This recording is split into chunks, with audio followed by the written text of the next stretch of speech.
आपका जयपुर से खबर है, जहां सिविल लाइंस विधानसभा क्षेत्र से मंत्री प्रताप सिंह खाचरियावास को हराने वाले भाजपा प्रत्याशी पत्रकार गोपाल शर्मा से खास बातचीत की हमारे एवन टीवी के वरिष्ठ संवाददाता दुर्गेश भटनागर ने। चुनाव के नतीजे आ चुके हैं। राजस्थान में राज बदल गया है, लेकिन रवायत नहीं बदली, वो बरकरार है।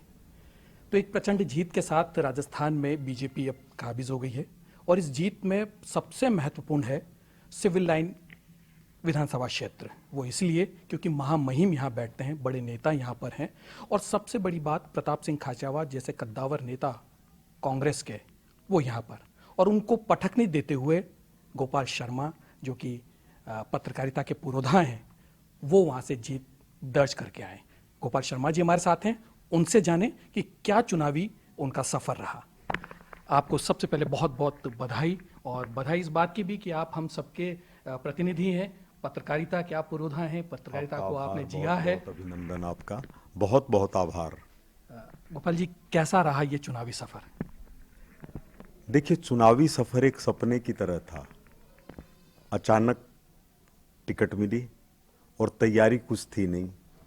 यहाँ तक कि मतदाता पहचान पत्र भी नामांकन के दिन निकलवाया, अब इसको चाहे कमी मान ली जाए। लेकिन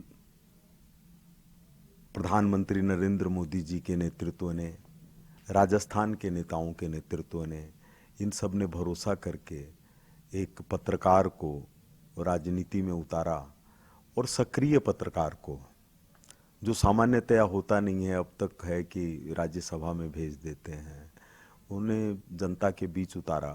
तो मैं इसको अपना सौभाग्य मानता हूँ और उनके प्रति कृतज्ञ हूँ। और जनता ने जिस तरह से हाथों हाथ लिया, जिस तरह से प्रेम दिखाया, उसके लिए मैं जीवन भर ऋणी नहीं हो सकता। मेरे सिर के ऊपर बहुत बड़ा भार है, मेरा बलिदान भी हो जाए तो कम है। गोपाल जी, आपका नाम पहले सांगानेर से चला। सांगानेर सेफ सीट मानी जाती है और उसके बाद उस सीट के ऊपर आपको टिकट दे दिया गया, जो बहुत क्रूशल सीट मानी जा रही थी। वहाँ से हर कोई लड़ने की इच्छा नहीं रख रहा था। तो क्या लगता है, क्योंकि बीजेपी का भी जो जिस तरीके से माहौल था वो उसके खिलाफ माहौल था, वहाँ पर आपने आए और उसके बाद पहली बार चुनाव में आप उतरे और आपने वहाँ जीत दर्ज की। क्या कुछ मुश्किलात थी? देखिए, मैं इसको मुश्किल नहीं मानता। एक सैनिक की कहीं भी ड्यूटी लगा दी जाए तो क्या वो ये देखे कि मेरी ड्यूटी टोलोलिंग में है या टाइगर हिल पर है? जहाँ ड्यूटी लगा दी वहाँ हमको जीतना है, और भारतीय सैनिक पीठ पर गोली खाता नहीं है। तो अगर भारत माता के प्रतिनिधि के रूप में, उनके बच्चे के रूप में नरेंद्र मोदी जी जैसे नेतृत्वकर्ता के नेतृत्व में आगे हुए हैं, तो पीठ दिखाने का तो सवाल ही नहीं था। मैं तो पहले दिन ही मान रहा था कि जीत है और बड़ी जीत है। अयोध्या सभी के जहन में है। हम बच्चे थे उस टाइम, और जब हमने वो बाबरी मस्जिद वाला वो देखा और कार सेवा जब वो शुरू हुई थी, उसकी रिपोर्टिंग आपने की। आपने बीजेपी को बनते देखा है और आपने जिस तरीके से पत्रकारिता की है, क्योंकि वहाँ पर आपको सच्चाई के साथ, निडरता के साथ, कटुता के साथ आपको देखना पड़ता है सारी चीज़ों को, और जनता के सामने एक सच्चाई लानी होती है। अगर हम राजनीति की बात करें तो वो बिल्कुल अलग है। तो क्या आपको लगता है कि ये सवारी थोड़ी कठिन हो जाएगी एक पत्रकार के लिए? नहीं, जैसे मैं आपको एक उदाहरण के रूप में बताता हूँ कि कई बार ऐसी स्थितियाँ होती है कि हम चाहे प्रिंट में हो चाहे इलेक्ट्रॉनिक में हो, हमारे पास खबरें नहीं होती और ये सोचते हैं कोई घटना घटती नहीं है। अन्य राज्यों के और दिल्ली वाले पत्रकार तो ये मानते हैं कि खबरों के मामले में राजस्थान एक नीरस प्रदेश है। अगर इन्होंने ये निकम्मा नकारा वगैरह नहीं कहा होता और दोनों में झगड़े नहीं होते तो 2-3 साल में कोई खबर ही नहीं बनती। तो ऐसी नीरसता के अंदर जब कभी होता है तो मैं अपने साथियों से कहता था कि गांव जाओ। शहर में हमको कुछ नहीं दिखाई देता है तो गांव में दिखाई देगा, और गांव में भी उन घरों में जाओ जहां जिनकी आंखें सुविधाओं के लिए तरस रही है, तो खबरें ही खबरें हैं। मौसम में जाओ, अपने खेती के अंदर जाओ, बरसात में जाओ। तो उसी तरह से राजनीति के अंदर है कि राजनीति के अंदर हमको क्या करना है वह स्पष्ट है। स्पष्ट है, जनता के स्वाभिमान को कायम रखने के लिए अपनी सर्वोच्च शक्ति लगाकर प्रयास करना, विकास के लिए एक मॉडल तैयार करना, जिस मॉडल को दुनिया में सफलता मिली है और जो यहाँ के लिए उपयुक्त है। तीसरी चीज है कि यह राजस्थान की राजधानी विधानसभा क्षेत्र है, तो ये आइडियल कैसे बने।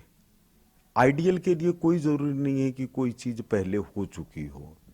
जैसे आपको मैं एक उदाहरण बताऊं कि मेरे दिमाग में 10 वर्ष पहले, 11 वर्ष पहले विचार आया कि आज लक्ष्मीबाई तो नहीं है, भगत सिंह नहीं है, सुखदेव, राजगुरु, राम प्रसाद बिस्मिल, तात्या टोपे, ये नहीं है, इनके परिवार किस हालत में है। तो इन सबको जयपुर में एकजुट किया। 36 क्रांतिकारी परिवार एक साथ इकट्ठे हुए, जो पिछले वर्ष 15 अगस्त को बढ़कर के 80 परिवारों में बदल गए। फिर मन में जैसे ये विचार आया कि क्यों नहीं हमारे देश के सर्वोच्च जनता की तरफ से कौन लोग हैं, प्रधानमंत्री जी तो हैं ही हैं। तो ये हुआ कि परमवीर चक्र विजेता तीनों जो जीवित हैं, सीडीएस रावत की अचानक मृत्यु हो गई तो सारे लोग उनका सम्मान करते थे, उनके परिवार के लोग। अभिनंदन वर्धमान हमारे सर्जिकल स्ट्राइक के हीरो, इन सबको एक मंच पर बुलाया जाए। और उससे कठिन था, मैंने कहा उस मंच के ऊपर सोचा कि मुख्यमंत्री जी भी हों, उनसे बड़े महामहिम राज्यपाल महोदय भी हों, और राष्ट्रीय स्वयंसेवक संघ के क्षेत्रीय संघ चालक भी हों। भारत में कभी ऐसी घटना नहीं घटी, लेकिन ये एक मंच के ऊपर आकर के बैठे और वीर सावरकर जी के परिवार तक को उन्होंने सम्मानित किया। तो ऐसे प्रयोग करना, जैसे अपना खोड़े के हनुमान जी मंदिर है, इसका विकास वसुंधरा जी के समय में ही हुआ, लेकिन उसमें बीच में भूमिका निभाने का मौका मिला तो 30 साल के अंदर 29 करोड़ 70 लाख रुपए खर्च हो गए। ये जो अपनी विधानसभा से सचिवालय वाली सड़क है, इसका नाम राजपथ रखा हुआ था। ये दिमाग में ही लिखा, गहलोत जी मुख्यमंत्री थे, उनको समझ में आया, उन्हें दूसरे दिन ही गजट नोटिफिकेशन करके उसका नाम जनपथ कर दिया। तो ऐसे प्रयोग हैं कि जयपुर में सरदार पटेल की मूर्ति होनी चाहिए, क्योंकि राजस्थान के एकीकरण के वो जन्मदाता हैं। जयपुर में मूर्ति लगी सरदार पटेल की। ऐसे ही प्रयोग राजनीति में करने का इरादा है। कोई भी स्वार्थ, किसी तरह का भय, किसी भी तरह की मतलब गैर बराबरी की भावना, जातिवाद की भावना, ये सब कतई नहीं है। पत्रकारिता से राजनीति के अंदर सर्वस्व समर्पण करने के लिए आया हूं। भगवान जब तक शरीर को स्वस्थ रखेगा और जीवन देगा, इसको निभाने की कोशिश करेंगे। गोपाल जी, आपने वसुंधरा जी का नाम छेड़ दिया, क्या लगता है अब चेहरा कौन, इस बार का चेहरा कौन? देखिए, हमेशा निर्णय विधायक दल करता है, उसी को राज्यपाल मंजूरी देते हैं। लेकिन क्या विधायक दल यह मान ले कि विधायकों को टिकट देने वाले, पार्टी को चलाने वाले, पार्टी को कुशल नेतृत्व देने वाले, पार्टी को सर्वस्व न्योछावर करके गति देने वाले, उनकी भूमिका नहीं होनी चाहिए? तो फिर कोई 200 आदमी तय कर लें कि हम लोग चुनाव लड़ेंगे। तो यह एक सामूहिकता का भाव होता है किसी भी अच्छी जगह के ऊपर, उसी के हिसाब से फैसले होते हैं। और भारतीय जनता पार्टी के अंदर तो आप ये सोचिए कि योगी जी, जिनकी बहन आज भी फूलमाला बेचती है, मोदी जी के जो बड़नगर का मकान है वो सिर्फ 50 गज का है, ये लोग इतनी तपस्या से लगे हुए हैं, तो कोई ना कोई चेहरा ऐसा ही आएगा जो अच्छा हो, जिसने संकल्प ले कि मैं 5 सालों के अंदर भ्रष्टाचार रहित, विकास से परिपूर्ण और सुखद भविष्य वाले राजस्थान का निर्माण करूंगा या करूंगी। उसका सब स्वागत करेंगे। जहाँ तक कास्ट क्वेश्चन की बात करें, हम शायद उसको नकार दें कि बराबरी के लेवल पर होना चाहिए, कहीं मतभेद नहीं होना चाहिए, लेकिन जब टिकट भी बटे तो कास्ट इक्वेशन देखी गई। अब सुनने में ये भी आ रहा है, अंदर खाने की खबरें ये भी है कि इस बार ब्राह्मण चेहरा कोई हो सकता है जो नेतृत्व दे, तो ब्राह्मण चेहरा की अगर बात आती है तो सीपी जोशी का नाम आता है, आपका नाम आता है, तो क्या लगता है कि और ये फॉर्मूला भी जो है वो अंदर खाने से आ रहा है कि एक सीएम और 2 डिप्टी सीएम होंगे, तो क्या कुछ आपके नजर देखिए, इसमें एक बात सीधी है। आचार्य चाणक्य ने अर्थशास्त्र में लिखा था, असंतुष्टा द्विजा नष्टा संतुष्टा महिभृता, कि कोई द्विज अगर असंतुष्ट हो जाए तो नष्ट हो जाता है, और कोई राजा अगर संतुष्ट हो जाए तो वो नष्ट हो जाता है। तो एक राजा का हाल तो हमने देख लिया कि संतुष्ट होते ही जनता ने, जिस जनता में शक्ति भरी है राज तिलक करने की, उस जनता में शक्ति भरी है मुकुट उतार लेने की, मुकुट उतार के दिखा दिया, तो राजा की संतुष्टि का जवाब मिल गया। और दूसरा है कि जो द्विज है, द्विज का मतलब जो जागरूक है, जो जानकार है, उसको कभी असंतुष्ट रहना ही नहीं चाहिए। तो इसलिए प्रभु अच्छा ही करेंगे।